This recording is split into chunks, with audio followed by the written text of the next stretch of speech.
Mary Anning fue una paleontóloga y coleccionista de fósiles inglesa, prácticamente autodidacta.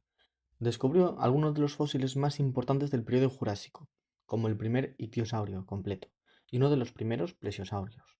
A pesar de su falta de educación formal y el hecho de que era una mujer en una época dominada por hombres, sus hallazgos ayudaron a cambiar la comprensión científica de la historia de la vida en la Tierra. Hay que recalcar que durante el siglo XIX apenas se comenzaba a desarrollar el estudio de los fósiles como una ciencia. Pero bueno, para poneros en contexto, el ictiosaurio era un reptil marino, parecido a un delfín, con cuerpo alargado y podían llegar a medir unos 10 metros. De hecho, su nombre significa lagarto pez. Vivió en la era Mesozoica. Fue una época que duró aproximadamente unos 186 millones de años, desde hace 252 hasta 66 millones de años atrás. Fue una época que tenía el apodo de la era de los dinosaurios. Y algo interesante es que en esta época Pangea se rompió, que era el nombre que tenía la Tierra cuando todos los continentes estaban unidos, justo antes de que se separaran. Y a pesar de estar apodado como la era de los dinosaurios, también había un dominio absoluto de los reptiles. En la tierra, los dinosaurios. En el mar, los ictiosaurios y plesiosaurios. Y en el aire, los pterosaurios. También fue la evolución de las primeras plantas con flores, apareciendo los primeros mamíferos pequeños y las primeras aves. Y como seguramente sabrás, hubo un asteroide que ayudó a la extinción de los dinosaurios. Y fue en esa época.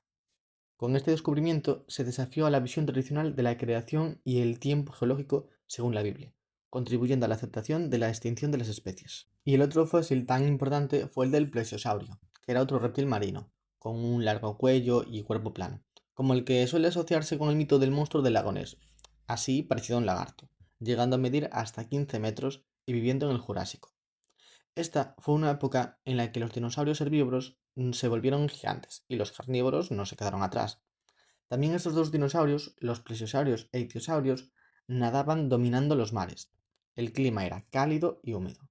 Empezaron a aparecer las primeras aves, como el Archaeopteryx, con plumas y garras, básicamente un dinosaurio disfrazado de gallina asesina. Y Pangea ya estaba dividiéndose en norte y sur, es decir, en la Eurasia el norte y Gondwana el sur. Este descubrimiento sorprendió a muchos científicos de la época, incluso al incluyente George Cuvier, que al principio dudó de su autenticidad por lo extraño del fósil. Para que te hagas una idea, era un francés y sus profesiones eran naturalista, zoólogo y el padre de la paleontología moderna, ya que fue el pionero en estudiar animales extintos y estableció la extinción como hecho científico, lo cual era revolucionario en su época. En resumen, si Mary Anning fue la que sacó los fósiles de la Tierra, Cuvier fue el que puso palabras rimbombantes a su significado. La historia de por qué no le creían fue porque Cuvier pensó que era un fraude, diciendo que parecía un montaje de partes de distintos animales, como un Frankenstein jurásico, y que el cuello largo era tan extraño que no cuadraba con ningún animal conocido, ni vivo ni extinto. El motivo real de su duda era que en esa época el método científico aún se basaba en comparar con lo conocido, y nadie había visto algo tan improbable como un plesiosaurio.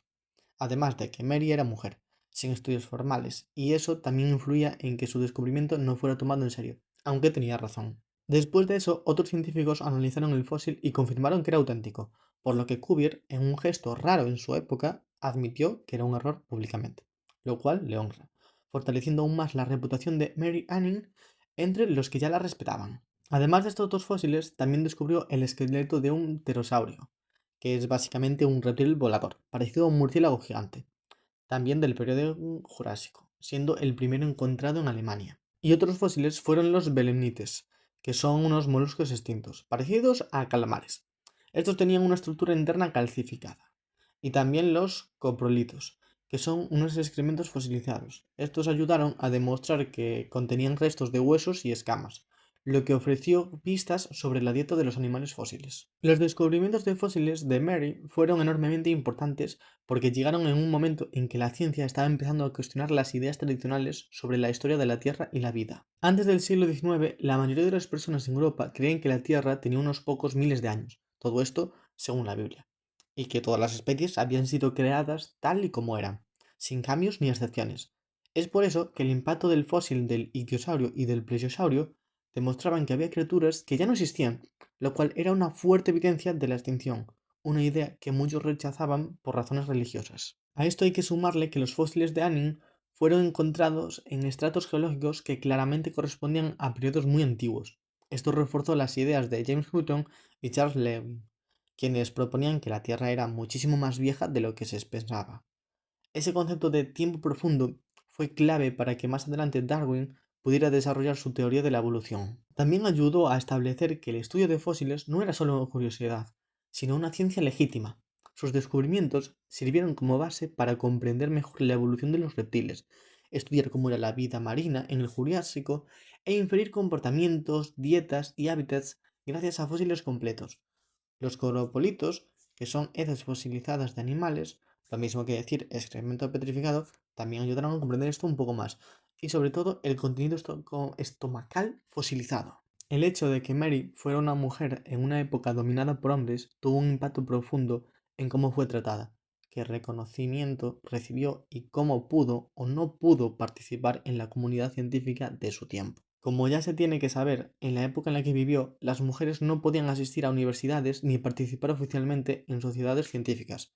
Pero esto no fue un impedimento para ella, aprendiendo geología, anatomía y química por su cuenta, leyendo libros prestados y observando fósiles en el campo. A esto hay que sumarle que muchos científicos varones compraban sus fósiles y luego los publicaban como propios, sin mencionar su nombre, y algunos de los fósiles más famosos que aparecen en textos científicos del siglo XIX fueron recolectados y descritos primero por ella, pero otros recibieron el reconocimiento.